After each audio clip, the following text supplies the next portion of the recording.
Hello friends, Shashi Agarwal channel के अंदर मैं डॉक्टर शशि अग्रवाल आप सबको वेलकम करती हूँ। और आज का जो हमारा सब्जेक्ट है that is the corporate law, और जिसके अंदर हमारा जो टॉपिक है डैट इज़ द जिसके अंदर हम 5 इम्पॉर्टेंट केसेस जो कि इनकॉर्पोरेशन ऑफ कंपनी के साथ जुड़े हुए हैं उनको हम अंडरस्टैंड करेंगे। और इसके रिटर्न नोट जो है वो आपको मेरे ब्लॉग के अंदर थोड़े दिनों के अंदर अवेलेबल हो जाएंगे। और अगर आपको मेरा ये एफ़र्ट जो है सही लगता है, क्योंकि यहाँ पे मैंने केस स्टडी इसलिए ली है क्योंकि कई एग्जामिनेशन के अंदर केसेस के फॉर्म में जो है क्वेश्चंस आते हैं, तो मैंने यही सोचा कि अगर मैं केसेस को भी जो है अपने चैनल के अंदर जो है आपको समझाऊं तो उससे भी क्या है कि एग्ज़ाम के अंदर काफ़ी आपको हेल्प हो सकती है। अगर आपको मेरा ये एफ़र्ट सही लगता है तो इसको लाइक कीजिए, शेयर कीजिए, और अगर आपने पहले मेरे चैनल को सब्सक्राइब नहीं किया हुआ तो डू सब्सक्राइब। और इसी के साथ ही क्या है कि जो बेल नोटिफिकेशन है उसको भी आप प्रेस कर लीजिए ताकि आपको रेगुलर बेसिस पे क्या है कि अपडेट्स मिलते रहें। तो फर्स्ट जो केस है, ABC limited had its registered office at Lucknow. ABC limited का रजिस्टर्ड ऑफिस जो था लखनऊ के अंदर था। Company applied to the registrar of up to seek permission to transfer its registered office to Patna. तो ये यूपी से बिहार की तरफ रजिस्टर्ड ऑफिस जो है शिफ्ट करना है। Registrar of UP granted such permission to ABC limited. तो क्या ये जो एक स्टेट से दूसरी स्टेट के अंदर जो रजिस्टर्ड ऑफिस जा रहा है क्या ये वैलिड है? तो यहाँ पे सबसे पहले हम देखते हैं कि अगर एक स्टेट से दूसरी स्टेट की तरफ जाता है या एक यूनियन टेरिटरी से दूसरी स्टेट की जाता है तो यहाँ पे चेंज इन प्लेस क्लॉज जो कंपनी एक्ट की 13(4)(5)(6) जो है अप्लाई होता है। यहाँ पे हमें स्पेशल रेजोल्यूशन पास करना पड़ता है और सेंट्रल गवर्नमेंट की जो है अप्रूवल लेनी पड़ती है। नाउ वी विल अंडरस्टैंड कि क्या प्रोसीजर है, क्या ये जस्टिफाइड है, क्या ये जस्टिफाइड नहीं है। If a company wants to shift its registered office from one state to another state. देखो, एक प्रांत से दूसरी प्रांत में जब रजिस्टर्ड ऑफिस जो है शिफ्ट होता है तो उस वक्त कंपनी एक्ट की जो मैंने आपको कहा था कि सेक्शन 13 की प्रोविज़न जो है एप्लीकेबल होती है कि वहाँ पे वो स्पेशल रेजोल्यूशन जो है पास करे। और उसी तरह एक तो स्पेशल रेजोल्यूशन, उसके बाद जो है सेंट्रल गवर्नमेंट से उस चेंज की कंफर्मेशन, और उसके अंदर सेंट्रल गवर्नमेंट जो है सेटिस्फाई होती है कि ये जो एक स्टेट से दूसरी स्टेट की तरफ जा रही है ये मतलब after being satisfied with the issue of changing the registered office from one state to another. तो यहाँ पे जो है सेंट्रल गवर्नमेंट जब कंफर्म कर देती है तो उसके पास जो कंपनी है file E form INC 28 with ROC within 30 days of the confirmation of the shifting by the central government along with the specified document, that is the confirmation given by the central government for the change of the registered office। और उसी तरह file E form INC 22 with the registrar of companies within 15 days along with the specified documents। अगर documents order के अंदर है तो registrar of both state जो है वो इस इशू को अप्रूव कर देंगे, और जिस स्टेट के अंदर ये शिफ्ट होना है वो इसको जो है विदिन 30 डेज़ के अंदर क्या है कि वो सर्टिफिकेट ऑफ इनकॉर्पोरेशन जो है फ्रेश इशू कर देगी। उसके बाद now we will understand the second case. ABC limited has its registered office at Mumbai in the states of Maharashtra. For better administrative convenience, the company wants to shift its registered office from Mumbai to Pune within the state of Maharashtra, but from municipal ROC to Pune ROC। तो देखो यहाँ पे जो situation है, क्योंकि previous situation जो थी उसके अंदर एक स्टेट से दूसरी स्टेट, तो वहाँ पे क्या था condition, special resolution plus central governments approval. तो अब क्या है कि स्टेट तो सेम है लेकिन यहाँ पे ज्यूरिस्डिक्शन जो रजिस्ट्रार ऑफ कंपनी की है वो चेंज हो रही है, क्योंकि यहाँ पे एक शहर से दूसरे शहर पे जा रहा है और साथ में jurisdiction of registrar of company जो है चेंज हो रहा है। तो यहाँ पे हमने जो प्रोसीजर है उसको बताना है। पहले हम प्रोसीजर को सिंप्लीफाई देखते हैं। Within the state from one registrar of company to another, तो यहाँ पे रजिस्ट्रार ऑफ कंपनीज की ज्यूरिस्डिक्शन जो है चेंज हो रही है। स्टेट सेम ही है, एक स्टेट से एक शहर से दूसरे शहर जा रहा है but with in the same state, but jurisdiction जो रजिस्ट्रार ऑफ कंपनीज की है वो डिफरेंट है। तो यहाँ पे special resolution and permission of the regional director.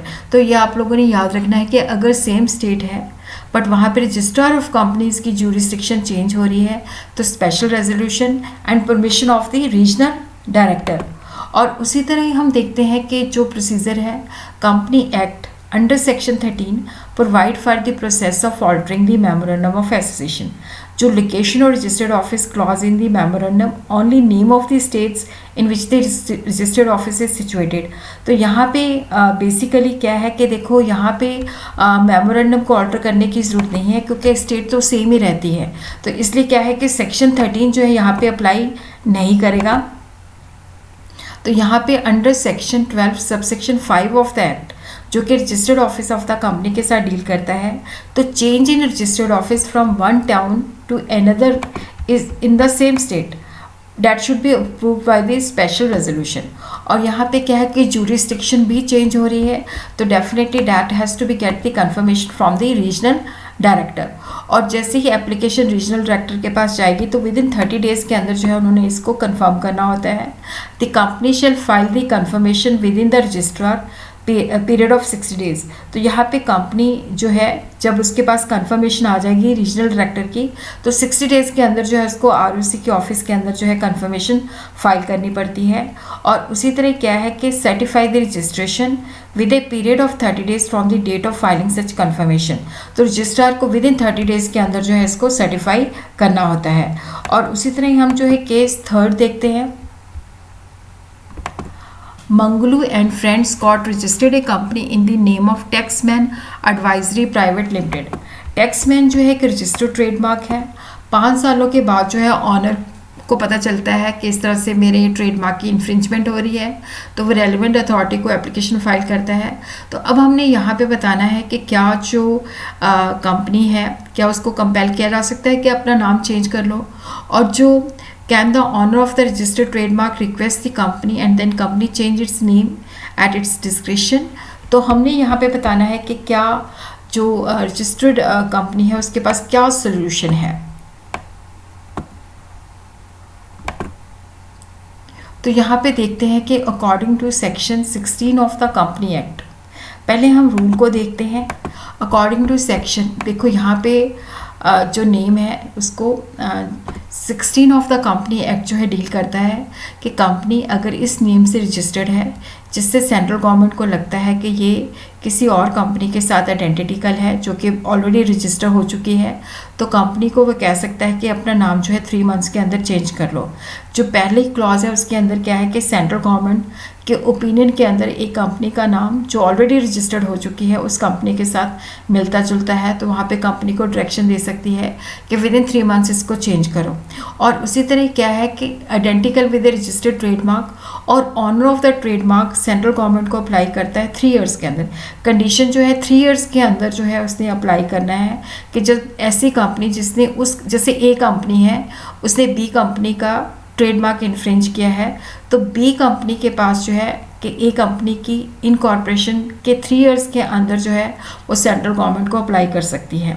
तो वहाँ पे सेंट्रल गवर्नमेंट जो है कंपनी को कह सकती है कि अपना नाम जो है आप चेंज करो, तो कंपनी को ऑर्डिनरी रेजोल्यूशन पास करके विद इन 6 मंथ जो है अपना नाम चेंज करना पड़ेगा। और उसी तरह ही हम देखते हैं कि यहाँ पे ये रूल्स हमने पढ़ लिए, तो यहाँ पे हम देखते हैं कि जो है किस तरह का मतलब किस तरह से कंपनी जो है, क्योंकि यहाँ पे 3 इयर्स की बात की गई है लेकिन वहाँ पे 5 साल हो चुके हैं। और उसी तरह हम यहाँ पे company shall give notice to the registrar of company along with the order of the central government within 15 days of the change in case of default company and defaulting officer are punishable।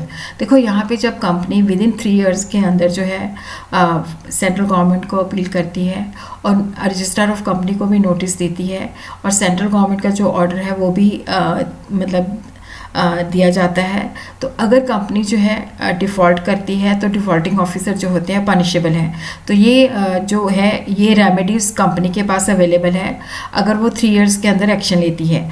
इस case के अंदर क्या है कि जो owner of the registered trademark है वो 5 सालों के बाद जो है अपनी ऑब्जेक्शन फाइल कर रहा है, तो यहाँ पे क्योंकि 3 ईयर का पीरियड है जिसके अंदर वो अपनी ऑब्जेक्शन फाइल कर सकता है, तो यहाँ पे हम कंपनी को नहीं कंपेल कर सकते। एज पर सेक्शन 13 कंपनी जो है किसी भी टाइम जो है स्पेशल रेजोल्यूशन पास करके सेंट्रल गवर्नमेंट की अप्रूवल लेके अपना नाम जो है चेंज कर सकती है। और अगर जो ट्रेडमार्क का जो ऑनर है वो कंपनी को जो है अपने बिहाफ पे जो है रिक्वेस्ट कर सकता है कि आप अपना नेम चेंज कर लो। अगर कंपनी उसको एक्सेप्ट कर लेती है तो अपना नाम जो है वह अपनी इच्छा से जो है सेक्शन 13 की प्रोविज़न फॉलो करके जो है उसको चेंज कर सकती है।